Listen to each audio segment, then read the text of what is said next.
Hi everyone, आज है Tuesday और हम बहुत ही बोर हो रहे थे घर पे। लेकिन मुझे जाना था आज एक प्राचीन मंदिर में जो कि यहाँ पे नीमराना में है, जहाँ मैं देवर जी के साथ रहती हूँ। और इस मंदिर के बारे में मुझे पता चला शिवरात्रि वाले दिन। जी हाँ, हमें बोला गया था बेलपत्र का इंतज़ाम करने के लिए और मेरी सासू माँ पहुँच गई इस मंदिर में, जहाँ पे उनको बताया फूल वालों ने कि यहाँ पे बहुत सारे बेलपत्र के पेड़ लगे हुए हैं, आप जाके वहाँ से अपने हाथों से तोड़ सकती हैं। अब क्योंकि सासू माँ को मेरे हस्बैंड ही लेके गए थे इस मंदिर में, तो मैंने हस्बैंड से कहा कि मुझे भी इस मंदिर में जाना है और मुझे देखना है कौन सा प्राचीन मंदिर है। तो वो मुझे लेकर के आ गए यहाँ पे। और शुरुआत में ही एंट्री करते हुए यहाँ पे शिवलिंग स्थापित थे, तो मैंने शिवलिंग को देखा। और उसके बाद यहाँ पे पास में ही एक बड़ा सा बेलपत्र का पेड़ था जिसे लोग पूज रहे थे। अच्छा, धागे वगैरह बंधे हुए थे, उस पर चुनरी वगैरह चढ़ी हुई थी। तो सबसे पहले मैंने वहाँ पे जो लोटा पड़ा हुआ था उससे जल लिया और जल चढ़ा के अपनी पूजा स्टार्ट की। वैसे तो मैंने कहीं पे पढ़ा था और मैंने ये अपने जीवन में अपनाया भी है कि कभी भी जो मंदिर में लोटा पड़ा होता है या वहाँ का जो जल होता है उसे नहीं चढ़ाना चाहिए। लेकिन आज मैं जल वगैरह कुछ लेके नहीं आई थी, तो इसलिए मैंने सोचा कि अब यहाँ पे आई हूँ तो ऑफकोर्स जल तो चढ़ाना है। तो इसीलिए मैंने फटाफट से उसी के लोटे से, जो मंदिर का लोटा पड़ा था, उसी से जल चढ़ाना शुरू कर दिया। अब थोड़ा सा हम आगे बढ़े उसी मंदिर में, तो ये बहुत ही बड़ा मंदिर था यहाँ पे।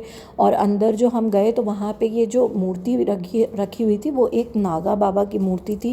उनकी समाधि टाइप की कह सकते हैं आप, यहाँ पे थी। लेकिन जो हम जिस मंदिर को घूमने के लिए आए थे या जिस शिवलिंग के दर्शन करने आए थे वो था ये वाला शिवलिंग, जहाँ मैं अभी ऊपर चढ़ के जा रही हूँ। अब यहाँ पे सीढ़ियाँ थोड़ी सी ऊंची थी तो मुझे डर लग रहा था ऊपर चढ़ने में, लेकिन किसी तरह मैंने हाथ रख के ऊपर चढ़ गई। और मैंने फ़ोन पकड़ाया था अभिषेक को कि भाई तुम मेरी आज क्लिप्स लो, मेरे किसी भी व्लॉग्स में मैं जल्दी आ नहीं पाती हूँ, तो आज तुम एक काम करो, मेरी क्लिप्स लो और मैं थोड़ा सा व्लॉग बनाती हूँ। अब ऊपर चढ़ के यहाँ पे देखिए आप, थोड़ी सी ऊंचाई पे जाके ये शिवलिंग था यहाँ पे। और ये है जो है प्राचीन शिवलिंग है यहाँ पे स्थापित ऑलरेडी। एंड हम इसके दर्शन करने आए थे, तो जैसे ही मैंने देखा वो बहुत ही पुराना शिवलिंग था। और बाहर बाहर नंदी महाराज भी विराजमान थे, तो मैंने उन्हें भी प्रणाम किया अच्छे से। और उसके बाद हम जब नीचे उतरने लगे वहाँ से, तो यहाँ पे मुझे दिखा ये जो लोकेशन थी जो मेरी यहाँ पे, वो बहुत ही खूबसूरत लग रही थी। और मुझे मिल गया ये फूलों का झाड़, फूलों का झाड़ कह लो, बोगनविलिया लगे हुए थे बेसिकली, और बहुत ही अच्छे से लग रहे थे मुझे बैकग्राउंड के लिए। तो मैंने बोला अभिषेक से कि मुझे अच्छी सी फ़ोटोज़ खींच दो यहाँ पे। अब जैसी भी दिख रही हूँ, चलो मुझे कोई प्रॉब्लम नहीं है, मैं तो मंदिर के दर्शन करने आई थी, लेकिन फ़ोटोज़ तो खींचनी चाहिए। अब मैं यहाँ पे पोजेस देना स्टार्ट कर दिया और अभिषेक से कहा तुम वीडियो बंद करो और मेरी फ़ोटो खींचो। अब भाई चढ़ तो गए थे इस ऊँची वाली सीढ़ियों पर, उसके बाद उतरते वक्त मुझे थोड़ा सा जो है ना बीमारी है, मुझे डर लगता है हाइट से। तो ये ऊँची ऊँची सीढ़ियाँ उतरते वक्त मैंने थोड़ी सी हेल्प ली अभिषेक की, और मैंने कहा मुझे नीचे उतारने में मदद करो।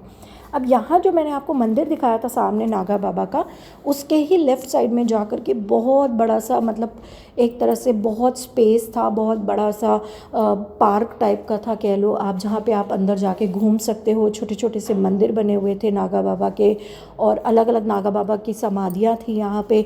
अंदर गए हम जब यहाँ पे, तो हमें अंदर जाते वक्त यहाँ पे अभिषेक ने कहा देखो ये आंवले का पेड़ लगा हुआ है, और यहाँ पे आंवला लगे भी हुए थे।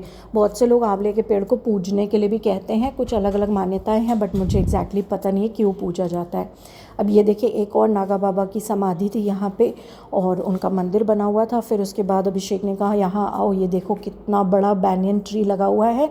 ये वही वाला ट्री है जिसको मुझे नहीं पता हिंदी में क्या बोलते हैं, लेकिन हम इसकी पूजा करते हैं तीज में, मुझे इतना याद है। और इसकी जो ब्रांचेस थी, जो शाखाएं थी, इतनी बड़ी बड़ी शाखाएं हो गई थी कि ये फैल गई थी पूरी, और इतनी फैल गई थी कि इन्होंने नीचे भी जड़ पकड़ लिया था।